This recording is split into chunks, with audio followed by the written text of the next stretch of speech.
The first episode of every Minecraft survival series is pretty much exactly the same. Punching trees, punching sheep, punching grass, mining stone, mining coal, mining iron, fighting the Ender Dragon, and mining stone, stone, stone, and more stone. The episode concludes with the protagonist happily parading around a hastily built shelter and wearing iron armor while talking about all the exciting things they will do in the series. So, how is my first episode going to be any different? Guy takes his dog to the vet and he says, "Doc, my dog has no nose." So the doctor said, "Really? That's amazing. How does he smell?" So the guy says, "Awful. He smells awful." I get it. How does he smell? Awful. Wait, are we rolling? There are 437,000 aspiring Minecraft YouTubers who all want to get good enough to be invited to the Hermitcraft server. What separates me from the remaining 436,997 of them is I'm good at math. Math! For a long time, I didn't think I was good enough to do my own survival series, and I just had to keep practicing. Then I watched Dream, and I realized no matter how hard I practice, I will never be this good. Unless I reprogram the loot tables. Hi everyone, I am the Talent. It's time to play Minecraft. This is my survival series, and the goal for the series is to laugh and to learn. Except, mainly, I will be the one learning, and you will be the one laughing at me as I try to do even the most basic things in this game. While everyone else tries to avoid getting killed on their first day of Minecraft, I'm going to take the pressure off right now and get my first death out of the way before doing anything else. Score of 0. Now, I don't have to worry about making it all the way to day 999 without having died and thinking, yeah, I'm so good I could have played this on hardcore. I'm going to call this series a Minecraft Slowrun. I think that's an appropriate name for my survival series because it really captures the way I like to play Minecraft. I'm like the opposite of a speedrunner because I prefer to take things slow and learn how everything works. And because I'm slow, okay? I mean, if I was good enough to be a speedrunner, I'd do a speedrun. But I'm slow, hence a slow run. Now we have enough wool for a bed, so the pressure is off. We can definitely sleep when nightfall comes. So let's get some stone tools, and then we're going to go searching for some more coal, some food, and then scout out a great location for our base. So first thing, let's get rid of the wooden pickaxe and grab ourselves a stone pickaxe. I'm really excited about this world for a few reasons. First, I've always wanted to record a Minecraft survival series. And second, all the time I spend playing in this world is time I don't have to spend looking for a real job. One of my rules of Minecraft is you don't pick the seed picks you.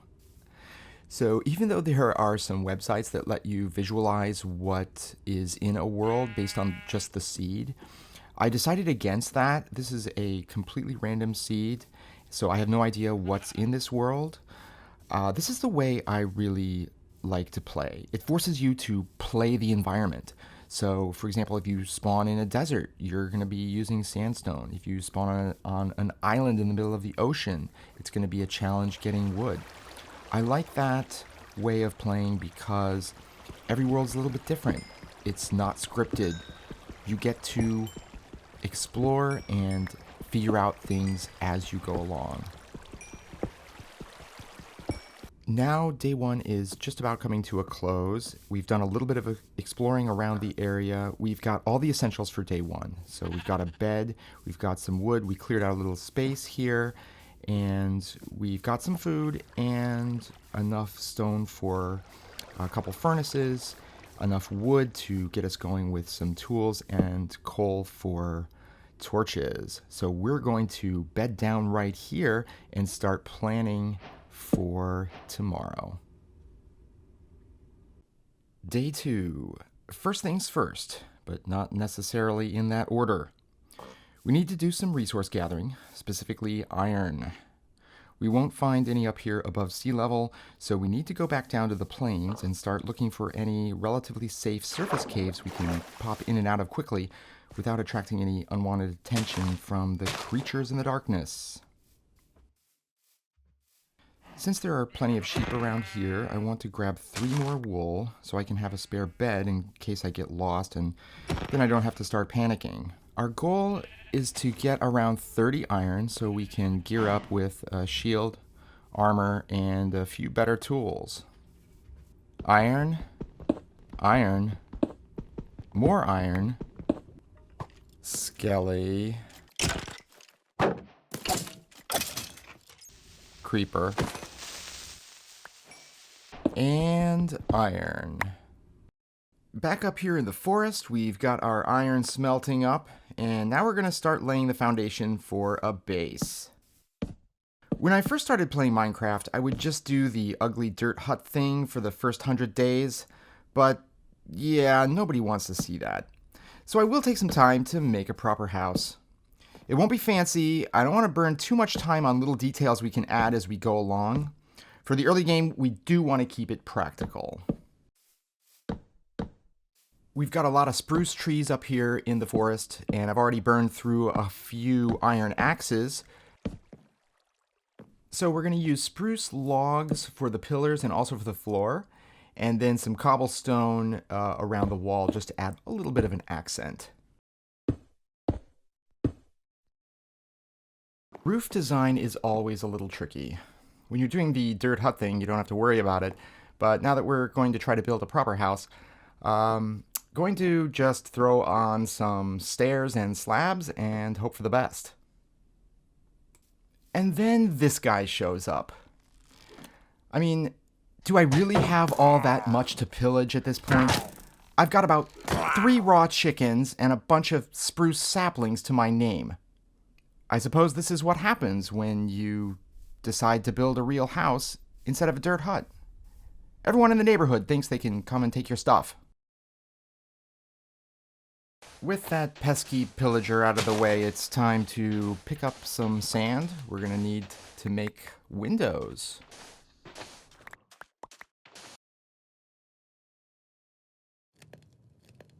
The house is coming along nicely now. We've got half of the roof up and most of the walls. We're just going to wait for some of this sand to smelt into glass so we can put on some proper windows around here. And we're going to need more wood to finish the roof. So I'm going to grab a couple more axes and then get to work clearing out some more of these trees.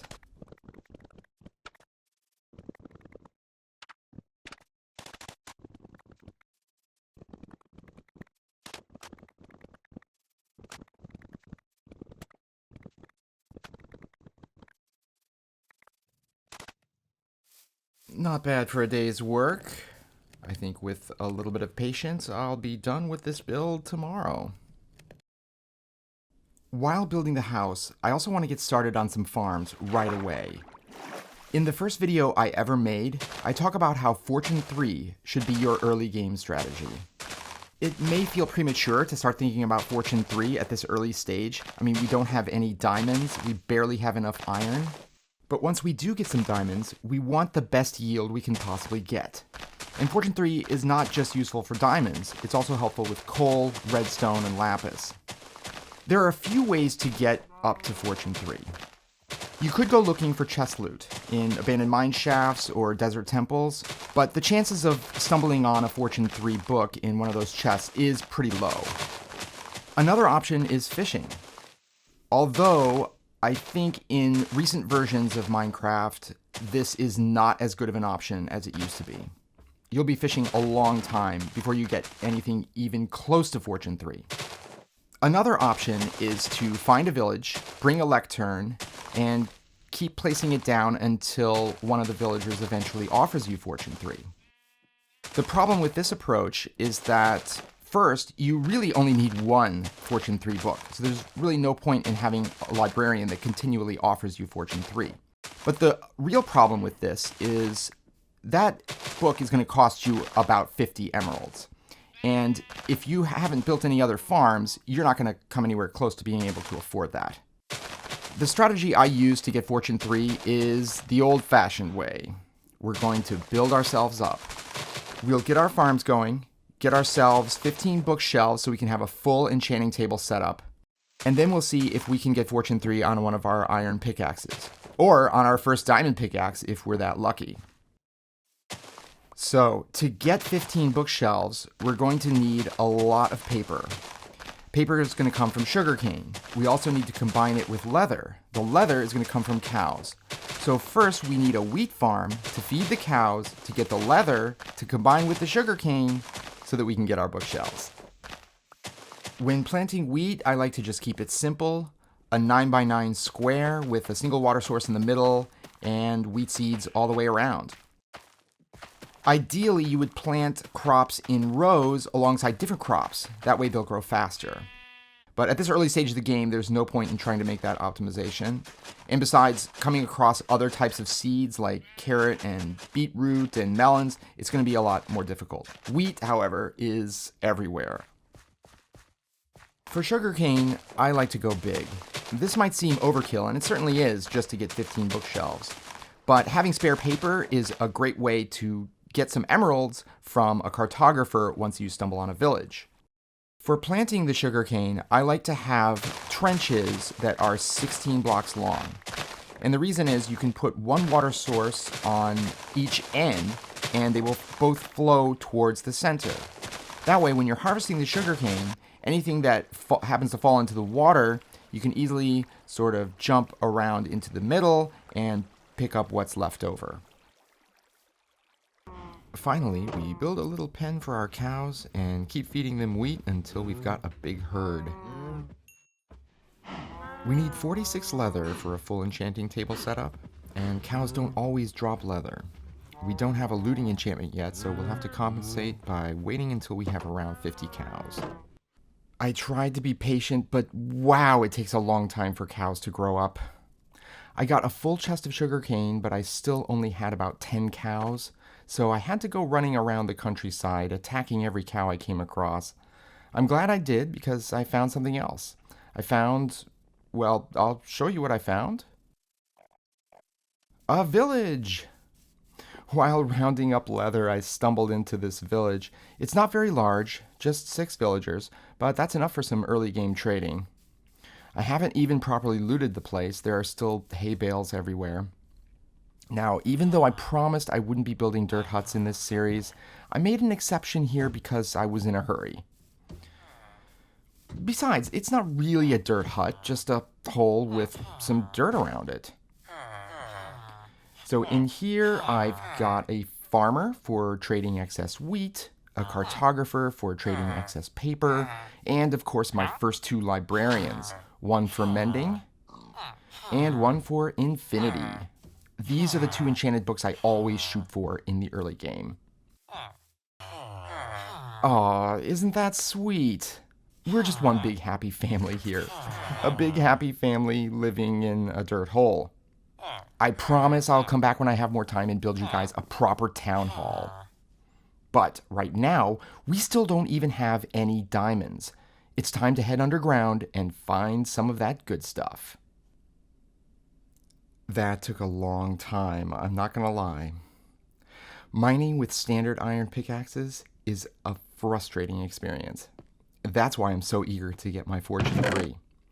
But we did get our first 5 diamonds, 3 for our first diamond pick, and 2 more for the enchanting table. The great thing about building your mine underneath your farms is coming up from a long mining session to find all your farms are all fully grown. Looking great. Let's head back up to the base to build our enchanting room. One thing you might notice, I've actually got a floor now. Still not many decorations, but I'm not in the mood for interior design right now. I've got a shiny diamond pickaxe in slot 1 that's just begging for a level 30 enchantment. Let's go. Not quite.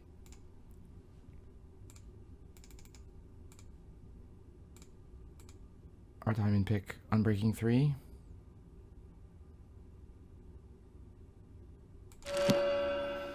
And Silk Touch, okay. With Silk Touch on my diamond pickaxe, I decided to collect some ore to get my XP back up to level 30. I hadn't even seen what was on the other side of this mountain, so I went out in search of a cave. What I found would be a game changer. No, but I see a mine shaft. Well, there's our source of XP right there. The path forward was clear. It was time to go back down into the mine and gear up. Soon, I would be able to leave the early game far behind. What our haul will be here. 6 more. Excellent. It was a serious slog. I went through about 15 iron pickaxes, but I finally got my diamonds. And coal, redstone, iron, lapis, and gold. And also a double chest full of cobblestone. Back at the base, I mined coal ore to get my experience back up to level 30. No, just go for it. Fortune 2, okay, not so bad, but kind of terrible, actually. But then, that's not gonna work. With a little more persistence, Fortune 2, okay, that will work. I would get a second Fortune 2 pickaxe. Place an anvil. But that gets us Fortune 3, doesn't it? It was time to get rich.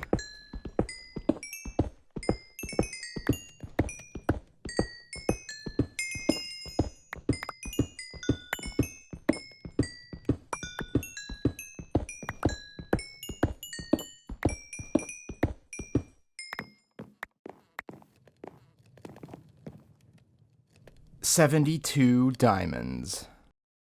Do you like apples? Well, how do you like them apples? I am the talent. This has been the first episode of the Minecraft Slowrun. Thanks for watching. I hope you're having a good time. In our next episode, we are heading straight for that mine shaft in search of cave spider spawners, because now we need a good source of XP.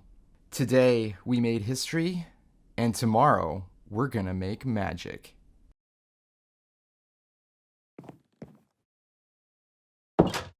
That line is so cheesy, it'll never work. Who wrote this?